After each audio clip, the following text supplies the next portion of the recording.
Now consider how Robert Baker goes on to talk about how all the elders in the New Testament times supported themselves through a secular trade and were not supported by the church. As he says, the earliest bishops or presbyters engaged in secular labor to make their living and perform the duties of their church office when not at work. Now, this is something I've been seeking to impress upon believers on my channel, where I endeavor to show from the Bible that the concept of a salaried pastor is not biblical. It's a perversion of what the Bible teaches in regard to what Christ wants from leadership within the body. For example, as such texts as those in Acts 20 and others indicate, it was the Apostle Paul's desire for elders to support themselves with a secular trade.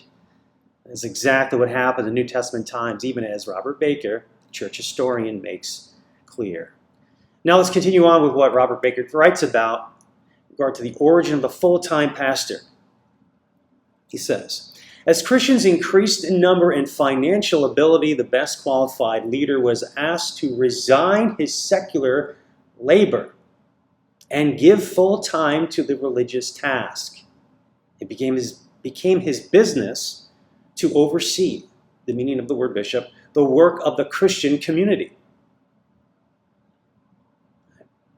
So we see that according to church history, the reason why the concept of the full-time pastor began to be embraced by the church was not because of Christians having their minds enlightened to the true interpretation of 1 Timothy 5:17 about some supposed double honor or salary or wage that the pastor was deserving of. Instead, it was simply due to the fact that there were more Christians who had more money, and some men apparently thought it would be a good idea to have some men dedicate themselves full-time to doing the work of ministry in the church, even though this clearly contradicts New Testament practice and principles, as I have sought to demonstrate in previous teachings.